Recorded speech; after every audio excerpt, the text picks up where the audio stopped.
तो हमारे 100 जवानों ने 300 जवानों के पीएलओ की धज्जी उड़ा, धूल चढ़ाती। इतना मारा है, नानी याद आ गई, वो याद करेंगे। अभी चाइना कह रहा है वो तो पेट्रोलिंग करने आए थे। मतलब मुझे समझ में आता है कि अरे गलथेतरी करनी भी है, थोड़ा दिमाग लगा के गलथेतरी करो।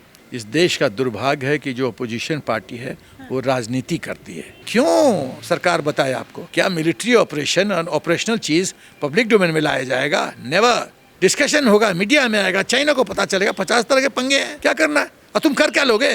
विश्व में सबसे 2 बदमाश देश हैं, वो चीन और पाकिस्तान, और दुख की बात है ये हमारे नेबर हैं। नमस्कार, मैं अर्चना तिवारी आप सभी का स्वागत करती हूं। दराज धर्म पर 9 दिसंबर को एक घटना होती है, फिर 14 दिसंबर तक उस घटना की चर्चा होती है और चर्चा इतनी तेज होती है कि देश विदेश में आज हॉट टॉपिक जो है वो अरुणाचल प्रदेश के तवांग सेक्टर में जो चीनी सेनाओं के द्वारा घुसपैठ किया गया, फिर जो मुंह तोड़ जवाब दिया भारतीय सेनाओं ने, उस घटना को लेकर के जो है चर्चा के गलियारे पूरे गर्म हैं।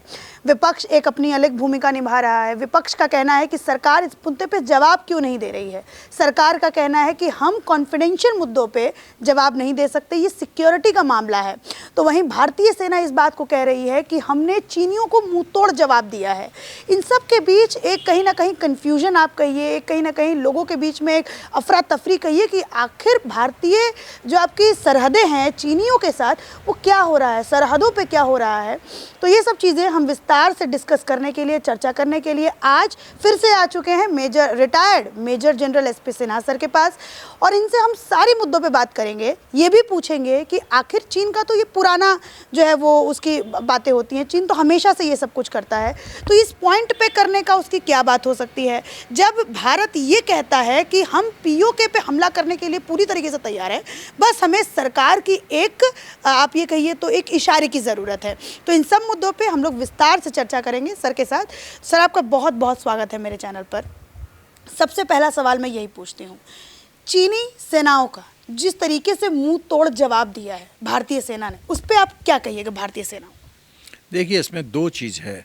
जिस तरह से मुंह तोड़ जवाब दिया है ये साफ दर्शाता है कि पीएलए के जवानों का क्या स्टैंडर्ड है, मिलिट्री स्टैंडर्ड, और हिंदुस्तान की सेना क्या क्या कॉम्पिटेंस है, क्या क्षमता है, क्या शौर्य है, क्या प्रोफेशनल कॉम्पिटेंस है, ये साफ दिखाता है। और क्यों ये फ़र्क है, क्योंकि मैं बताना चाहता हूँ उसके 2-3 मुख्य कारण हैं। कि पहला कि चीन में 2 से 2.5 साल के लिए आते हैं नौकरी करने सेना में, अच्छा, और चले जाते हैं। तो 2-2.5 साल में जो लड़ाई के लिए कॉम्पिटेंस चाहिए वो नहीं मिल सकती है।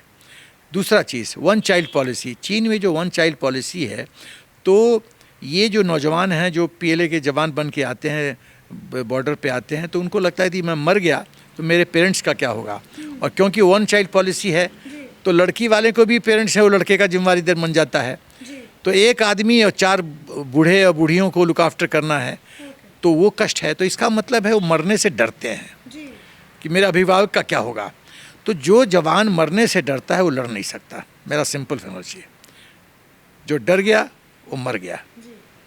तो जो डरते हैं तो जीत नहीं सकता। हम लोग के फौजी तो मरने के लिए तैयार रहते हैं, एकदम भूजा खा के लड़ने के लिए तैयार रहते हैं। वो चाइनीज़ सोल्जर को चाहिए सैंडविच चाहिए, ये चाहिए, वो चाहिए, पता नहीं कितना तरह के कीड़े मकोड़े खाते हैं, वो सब चाहिए। हम लोग को क्या, पूरी भाजी खाए, भूजा खाए, बस attack, no problem. Minimum requirement हमारे ट्रूप्स का, हमारे ट्रूप्स बेस्ट है वर्ल्ड में। तो दोनों में फ़र्क है, पहली बात। दूसरी बात देखिए, जो घटना हुई उसको समझने की ज़रूरत है आपको कि 9 तारीख की रात को around early morning, around 3:30 around that, 300 PLA के जवान आगे बढ़ना शुरू करते हैं। और उनका मकसद, अभी चाइना कह रहा है वो तो पेट्रोलिंग करने आए थे। मतलब मुझे समझ में आता है कि अरे गलथेतरी करनी भी है तो थोड़ा दिमाग लगा के गलथेतरी करो। पेट्रोल का स्ट्रेंथ होता है 1:10, 1 and 10। 1 लीटर होता है पेट्रोल लीटर, 10 नफरी होती है। यदि एलआरपी भी है, लॉन्ग रेंज पेट्रोल भी है, तो उसकी होती है 25-30।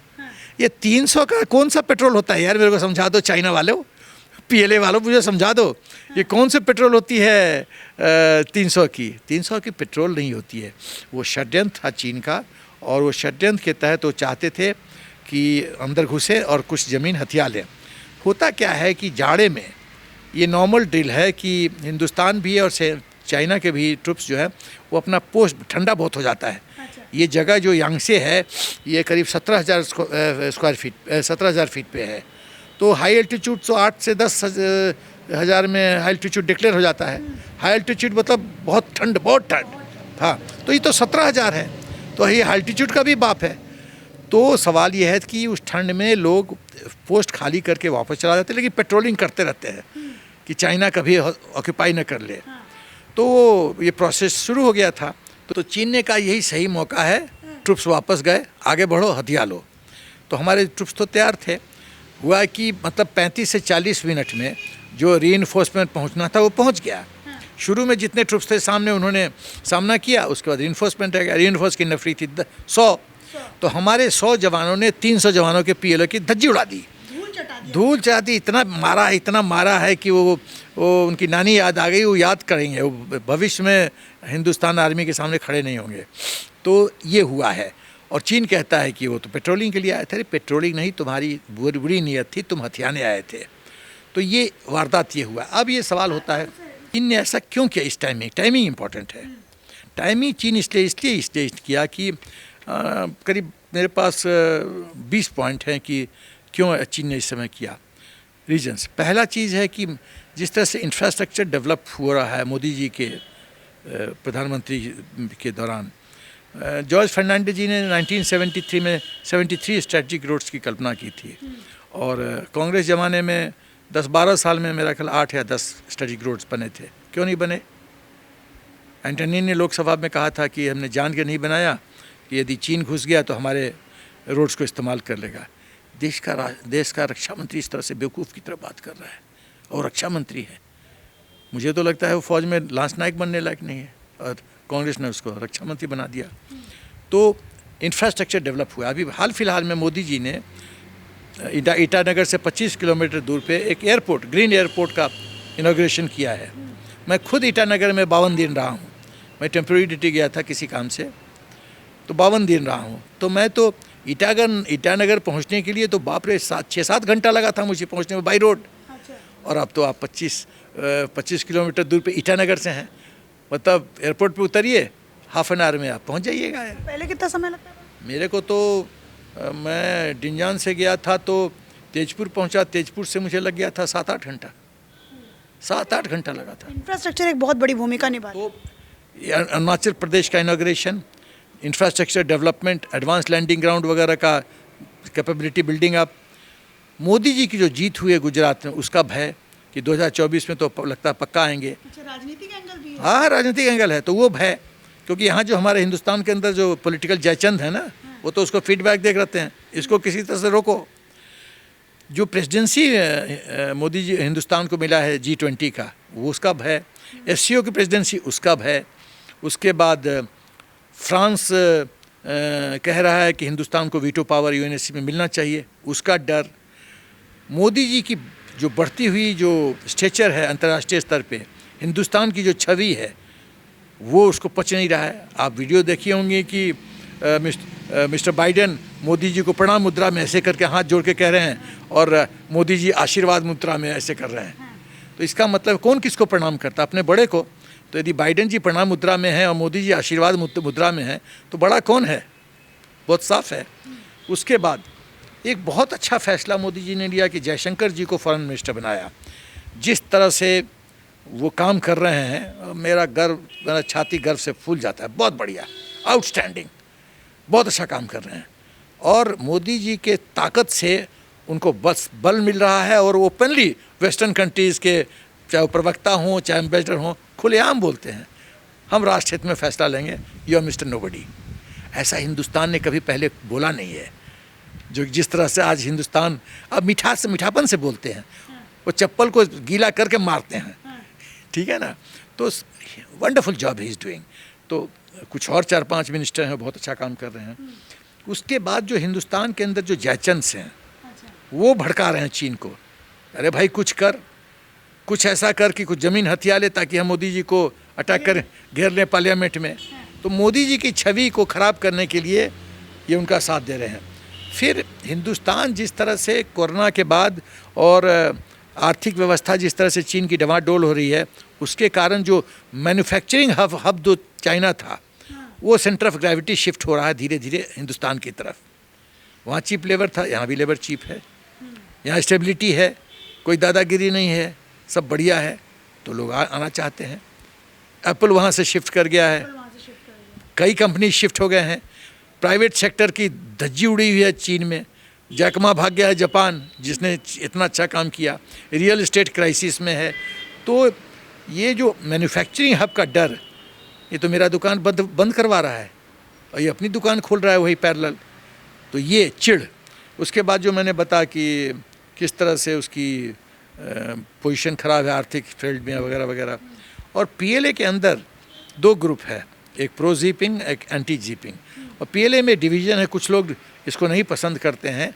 और अब कुछ दिन पहले एससीओ मीटिंग से जो भागा था जीपिंग, तो आपको पता होगा कि र्यूमर था कि जीपिंग को अब ख़त्म कर दिया गया है, लेकिन ऐसा हुआ नहीं, बदकिस्मती है चाइना की।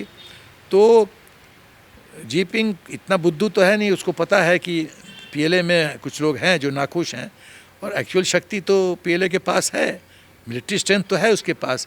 तो यदि कोई सचमुच में आर्मी चीफ ऐसा कुछ करना चाहे तो कर सकता है।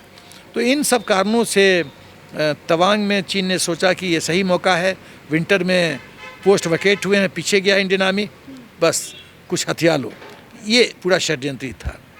सर, अभी आपने कहा कि चीन ने एक अच्छा खासा मौका ढूंढा, विंटर के मौसम को उसने इस वजह से चुना क्योंकि वेकेंट स्पेस होता है, मतलब जो सेना होती हैं वो जो जवान होते हैं वो घर की तरफ जाते हैं, तो एक मतलब आर्मी जो है वो कम वहाँ पे दिया जाता है। तो ये क्या 62 वाला भारत है क्या, कि जिस तरीके से 62 में युद्ध हुआ तो चीन को जो है वो एक पूरा हिस्सा दे दिया गया, कि मतलब एक पूरा हिस्सा दे दिया गया, तो क्या आज के भारत को भी ऐसा मजबूर होना पड़ सकता है कि कोई ना कोई हिस्सा जो है दे करके समझौता जो है वो करना पड़ सके चाइना के साथ? एकदम नहीं, कतई नहीं। और इसका सबसे बड़ा पावरफुल आप किसको पॉइंट मानते हैं, या फिर किसको ऐसा लीडर मानते हैं जो ऐसा हो ही नहीं सकता है? देखिए, जैसा आपने कहा वैसा हो ही नहीं सकता है, नेवर नेवर नेवर बोल दिया, पहली बात। दूसरी बात है, 62 के वार को आप एनालाइज कीजिए। जब आर्मी सप्लाई कोर के लेफ्टिनेंट जनरल को आप जनरल ऑफिसर कमांडिंग 4 कोर बना देते हैं, जिसका एरिया ऑफ रिस्पॉन्सिबिलिटी है वो क्षेत्र, आर्मी एएससी का बंदा कोर कमांडर बनेगा? क्योंकि वो कॉल था तो कश्मीरी नेट पे आपने बना दिया कि कॉल है, कश्मीरी है, वो चाइनीज़ को रोक देगा। और नेहरू ने पार्लियामेंट में स्टेटमेंट दिया, I have told my general throw out Chinese. अरे इससे नौटंकी से चाइनीज़ को आप टैकल कर सकते हैं। और जब इंडिपेंडेंस के बाद ब्रिटिश आर्मी का एक लेफ्टिनेंट जनरल नेहरू को ब्रीफ करने गया कि what is your future defence policy, तो उन्हें कहा कि हम शांति प्रिय देश हैं, हमको किसी से लड़ना नहीं है, तो हमको आर्मी नहीं चाहिए, आर्मी को डिसबैंड करने का आप प्रतिक्रिया शुरू कीजिए। तो ये तो है Nehru. Krishna Menon disaster defence minister, तो उस समय कहानी कुछ और थी।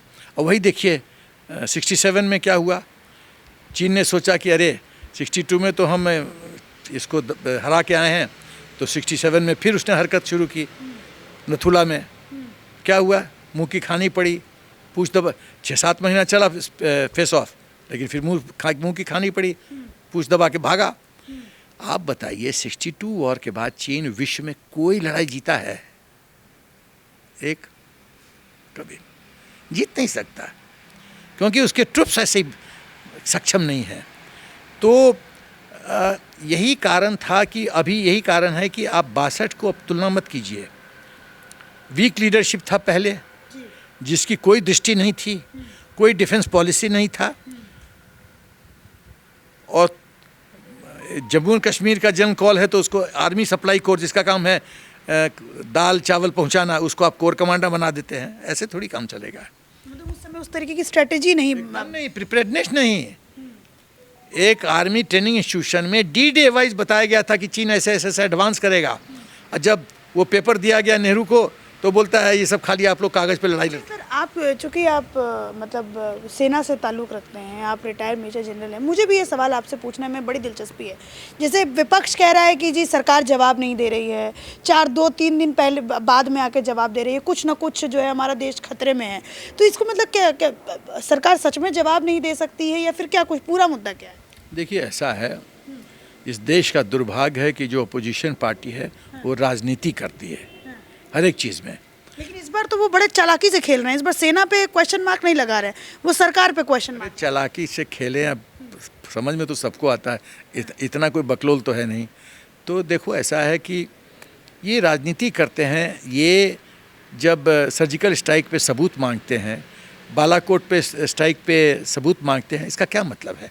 सेना ने एक अच्छा काम किया, उसकी सराहना करो भाई, उस पर सबूत क्या मांगते हो? इसका मतलब है आपको सेना पे विश्वास नहीं है कि यदि सेना का एक लेफ्टिनेंट जनरल ब्रीफ कर रहा है मीडिया को कि हमने ये कर दिया, तो आप सबूत मांगते हो, मतलब आप विश्वास नहीं करो लेफ्टिनेंट को, जो डीजीएमओ है उसको विश्वास नहीं करो, डायरेक्टर जनरल मिलिट्री ऑपरेशन जिसका काम है ये सब करना, डालोटी उसकी है, उस पर विश्वास नहीं है आपको, मतलब वो जो मीडिया को ब्रीफ कर रहा है वो झूठ बोल रहा है।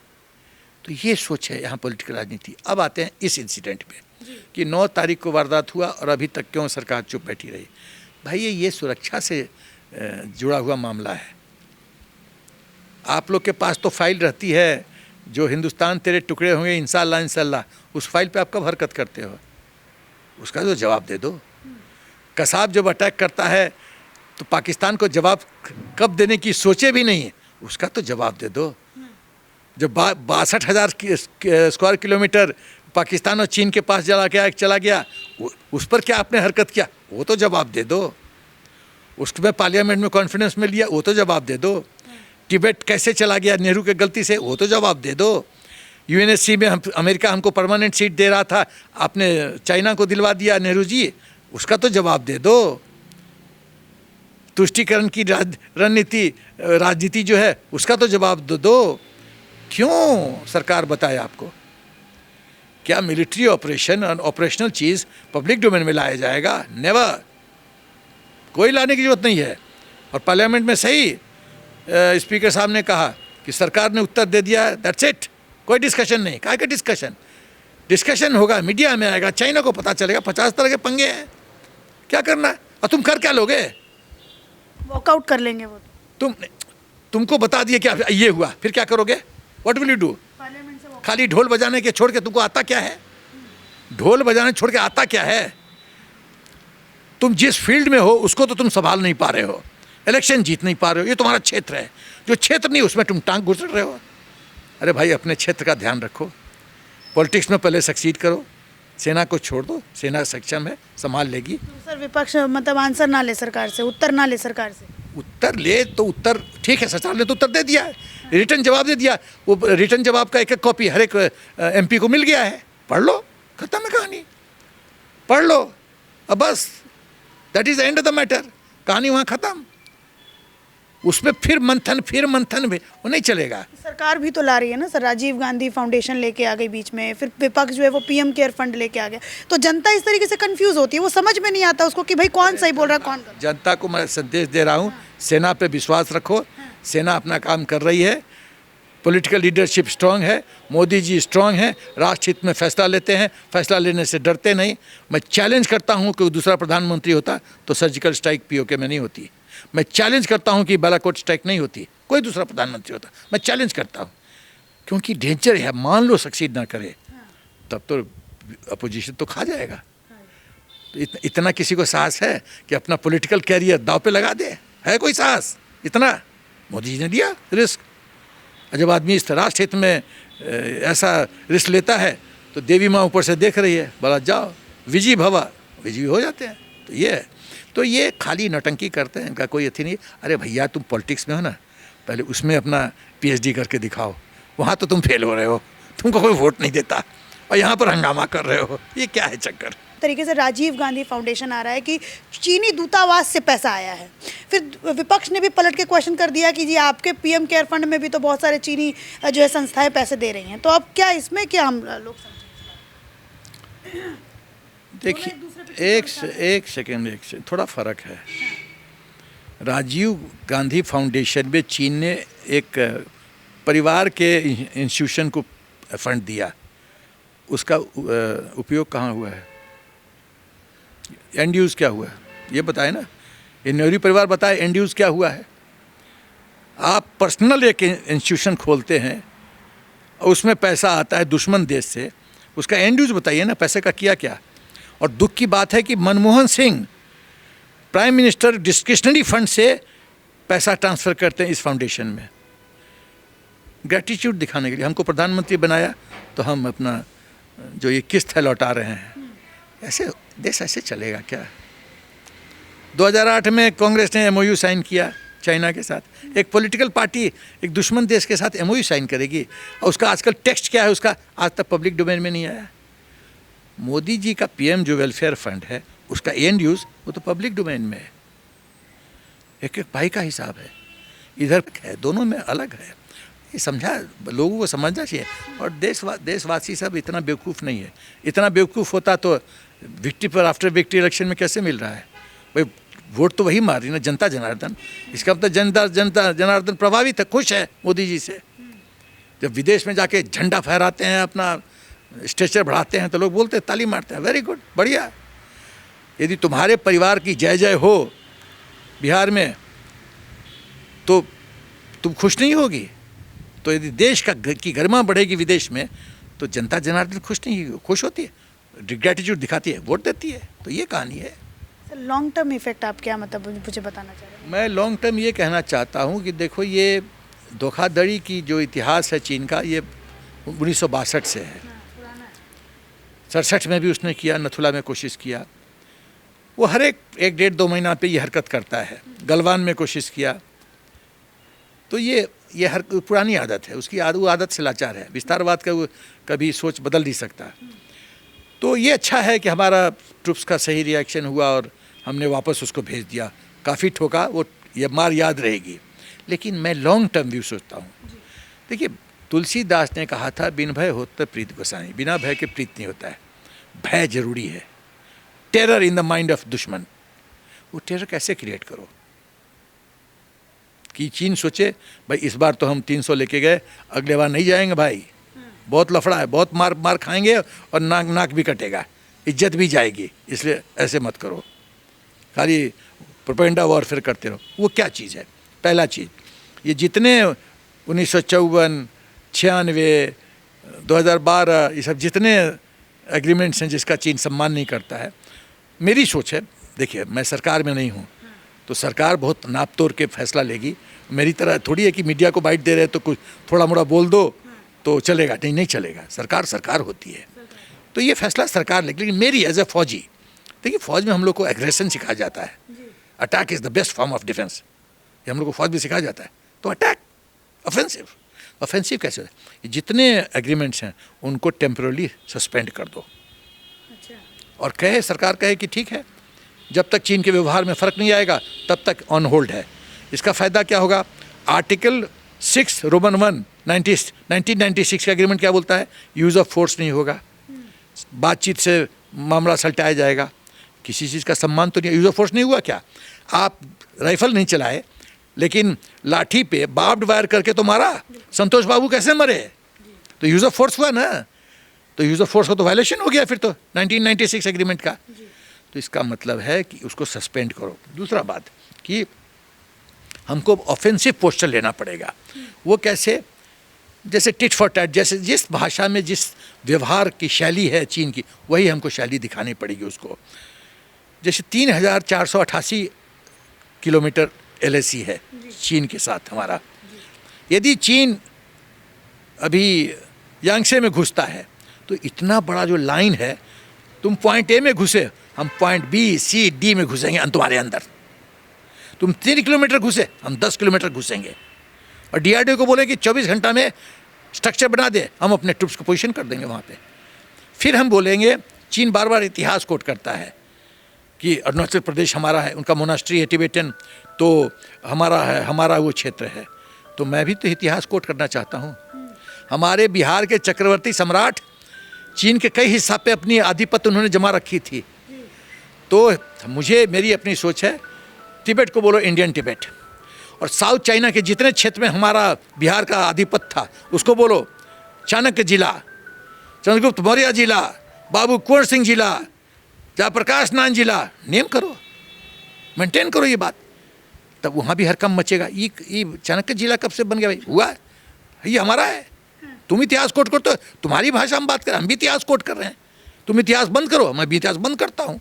उसके बाद एक और बिंदु जो महत्वपूर्ण बोल रहा तो सर्वेलेंस कैपेबिलिटी, जो सर्वेलेंस जो है अच्छा है, काफ़ी इजाफा हुआ मोदी जी के टाइम में सेटेलाइट इमेजिंग बहुत अच्छा हुआ है। लेकिन मैं दूसरे दृष्टिकोण से आ रहा हूँ, वो ये है कि जो लोकल्स हैं भाई 3488 किलोमीटर एवरी इंच तो फौज नहीं सर्वेलेंस में डाल सकती है, सेटेलाइट से कर सकती है, बट गैप्स हैं, उस गैप्स का फ़ायदा उठाता है चीन। तो मेरा कहने का मतलब है कि जो लोकल्स हैं उसको हथियार दो, मिलिट्री ट्रेनिंग दो, कम्युनिकेशन फैसिलिटी दो, उनको पेरोल पे डालो, उनको पैसा दो, मोटरसाइकिल दो, QRT quick reaction team create करो उनके टीम में से, उनको बोलो कि यार तुम मेरे को जो ही एक पत्ता भी हिलता है चीन की तरफ से विदिन 5 मिनट्स हमको सूचना मिल जानी चाहिए। चीन भी कुछ ऐसा यूज़ करता है कि अपने लोकल्स को मतलब ट्रेन करता है, वो गांव क्यों बसाता है बॉर्डर पे? वो यही तो स्ट्रेटजी है, गांव बसाता है। पहला चीज़ गांव बसा के बोलता है ये तो हमारा गांव है, तो आप क्लेम नहीं कर सकते। फिर वहाँ पर अपने जासूस बैठाता है, मिलिट्री बैठाता है कि हम यदि उस गांव को डिस्ट्रॉय करें तो बोलेगा देखो हमारा सिविलियन को मार दिया। चीन बहुत शातिर देश है, बहुत बदमाश। विश्व में सबसे 2 बदमाश देश हैं, वो चीन और पाकिस्तान, और दुख की बात है ये हमारे नेबर हैं। तो यदि हम ऐसा करेंगे तो क्या होगा कि ये जो कंप्लीट 3488 किलोमीटर उसको हम सर्वेलेंस कंटिन्यूस 24/7 हमारी दृष्टि में ऐसे पड़ी रहेगी, उससे बहुत फ़र्क पड़ेगा और उससे मोराल बढ़ेगा लोगों को, और एम्प्लॉयमेंट भी मिल रही है, फिर राष्ट्र सेवा के भाव आएगी। और वहाँ के लोकल्स लोग बड़े, मैंने देखा जब बोलते हैं, अभी एक वीडियो पे बोल रहा था वो करेगा तो सेना करेगा, ऐसे करके बोल रहा था। हिंदी में थोड़ा सा ये था, लेकिन भावना तो मैं समझ रहा था, बहुत जोश है उनको, अच्छा काम करेंगे वो। हाँ, वो थोड़ा हमको देखना पड़ेगा कि कौन हमारा लॉयल है, कौन चाइना का एजेंट हो सकता है। ये सारी मेरी बातचीत जो थी वो SP सिन्हा सर से हुई, और आशा करूंगी कि आप सभी को जिस जिस पॉइंट में आपको थोड़ा सा कन्फ्यूजन होगा वो सारी बातें क्लियर हुई होंगी आपको हमारी इस चर्चा से। और इसी के साथ